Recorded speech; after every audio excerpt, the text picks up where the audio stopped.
Hello and welcome to This Week at the Movies. I'm Matt, and I am going to be looking at a big first weekend in October. We have turned the page on the calendar. We are in October. We only have a couple of months till the end of the year, and it is going to be fast and furious as they push out films that are trying to contend for awards or big releases that they think can get people to theaters. And that's certainly the case of my first movie, which is The Smashing Machine.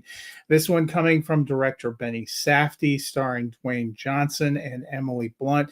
It follows Mark Kerr, who the movie takes place from 1997 to 2000, kind of a crucial 3 year period in his life and career as he got started. Kind of was one of the first big American stars in mixed martial arts, UFC championship, the Pride battles in Japan. Focuses on him, Dwayne Johnson playing Kerr in this movie, Emily Blunt playing his girlfriend Dawn Staples, Ryan Bader, his fellow competitor, sometimes training partner, Mark Coleman. Coleman and Kerr, as the movie notes at the end, were two of the first big athletes and well-known players in this arena. UFC is a huge thing now, but this is back in the time when people were just learning what the octagon was. You kind of see Kerr going through some ups and downs, struggling with an addiction to painkillers, some other issues that he has to work through, trying to build himself up, build his career up, and his back and forth relationship with Dawn.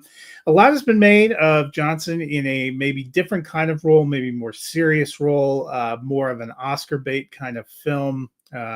Blunt in this movie too. There was a lot of hype for this one. I was very excited going in. I just wasn't incredibly taken with what we got. I'm going to give this one a thumbs neutral. Not a bad movie, but not an exceptional movie. I didn't think the performances were that incredible.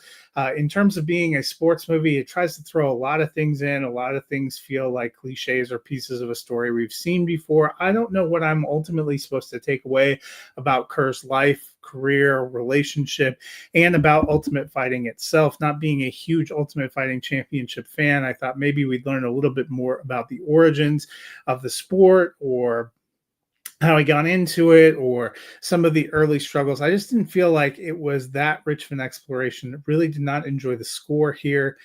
Some of the pacing felt off. Some of the decisions in terms of content felt off. We end with a curious jump to the present, where we get to see the real life Kerr living his daily life, I guess, going shopping in a Scottsdale grocery store.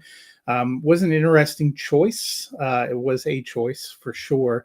I had some high hopes for this one. I thought it was just okay, so that's kind of the thumbs neutral. I applaud Johnson for wanting to stretch himself, do different kind of more dramatic roles. I've seen him and Emily Blunt in films together, and they've been quite good. I actually enjoyed their back and forth in The Jungle Cruise more than I did in this. I think they're both good actors. I just didn't quite feel the material or the production didn't all come together for me. This was a big week for streaming films. I have 3 streaming films I'm going to look at from 3 different streamers. The first is Apple TV Plus, which dropped The Lost Bus on Friday. This film is another biopic, this one about the campfire in 2018 that wiped out the town of Paradise. You've probably seen a lot of news reports and documentaries about the fire and its aftermath, including an incredible documentary that was just incredibly riveting and engaging from Ron Howard called Rebuilding Paradise. This is one of my favorite of his films. This one, a fictionalized type film from director Paul Greengrass, who co-wrote the screenplay with Brad Inglesby, who currently on the small screen has created Task and is running that show. It's based on the book from Lizzie Johnson.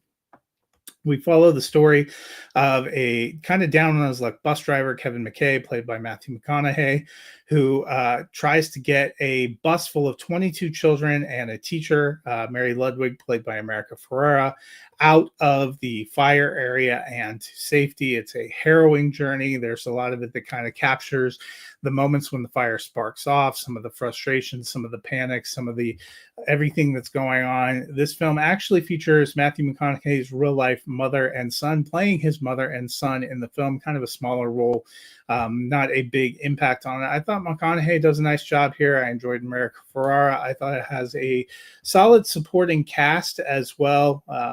Yoel Vasquez as the chief of CAL FIRE, who's kind of struggling to get things out. Ashley Atkinson as the bus dispatcher, who's trying to keep a handle on everything and get everything through. This is kind of a high octane adrenaline ride. I enjoyed this story for what it is. I'm giving it a thumbs up. I thought the actors did a nice job. This does not live up to some of the documentaries I've seen in terms of emotional engagement and power, but I thought Greengrass does a nice job of telling the story, getting you into it. You feel the tension throughout the runtime of the film, so kind of kept me hooked there. A nice streaming option. Another streaming option, this one, a bigger one from Netflix called Steve. This stars Cillian Murphy, reuniting him with Tim Mylance, who directed his last theatrical film, Small Things Like These, which was one of my favorites the year it came out. Was really moving. That one was based on a book. This also based on a book from Max Porter, who wrote the screenplay for this. You follow a head teacher at a reform school trying to help troubled students, including a troubled student named Shy, who is navigating his violent tendencies and fragility. It is a very tough day. They're being filmed in part by a film crew who's trying to capture their story. They get some bad news about the future of the school. A lot of the hits just keep coming for Steve, played by Murphy, and he tries to deal with it all. Supporting cast includes people like Tracy Ullman and Emily Watson, who was actually in that last film with Cillian Murphy. I thought there was a lot of potential here. I love Cillian Murphy as an actor, and I think he brings a lot of depth to this role, but I'm just giving this one a thumbs neutral as well. It doesn't all come together for me at the end. In fact, I thought the end was a little bit vague. There just wasn't quite enough of a payoff. So I thought that was a little disappointing.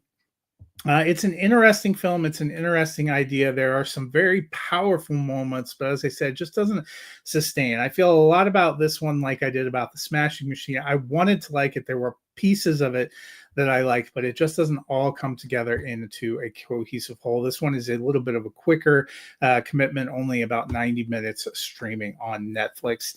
Last one I'm going to look at, a new streamer from Prime Video, and that is Play Dirty. And I have to say, I did not know a lot about this one, but as soon as I fired it up and looked it up, I realized it was going to be my jam. It comes from Shane Black, the director. He co-wrote the screenplay. It's based on a series of novels about this thief named Parker, played by Mark Wahlberg. You start with kind of a quirky, fun action sequence that drops you into the story, and then it is a heist film. It is, because it is Shane Black, set in and around Christmas time. It has a great cast that includes Lakeith Stanfield, Keegan-Michael Key, Rose Salazar, Nat Wolff, Gretchen Mol, Tony Shalhoub. I had a lot of fun with pieces of this. There is a lot of comedic moments. There is a lot of fun dialogue. There are some good shootouts. There are some good action scenes. There was a couple of the big action set pieces that were a little too CGI heavy. I know what they were going for, and it would have been a cool shot, but it doesn't quite coalesce. I'm still giving this one a mild thumbs up. Like, if you are a fan of Shane Black and you are a fan of his specific kind of buddy cop action films, this time playing that skill to a heist, we've seen him do it with Lethal Weapon. He did Last Boy Scout, Kiss Kiss Bang Bang, one of my all-time favorites. He worked his trade in Iron Man 3.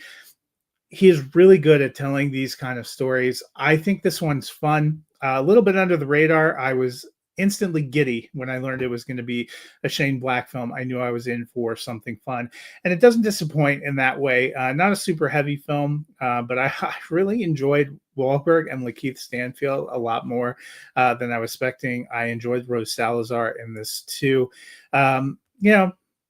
you may have mixed feelings a tad on the end. I had a few mixed feelings on the end too, but the way it all comes together, I thought it was fun.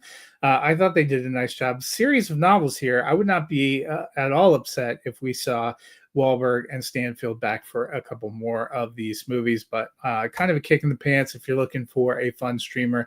Not as heavy as The Lost Bus and Steve, just a little bit more action oriented. Well, that's going to do it for me for the first weekend in October. We had a big theatrical tentpole. We had some fun streaming films. There are a few other things out in theaters. Next week, I will be back. Tron Ares, the third in the Tron franchise, is out. So that'll be something to check out and be looking at. And I'll also be looking at Roofman, another one of those movies that is making a push towards awards, a few other things thrown in. But until next time, we'll see you at the movies.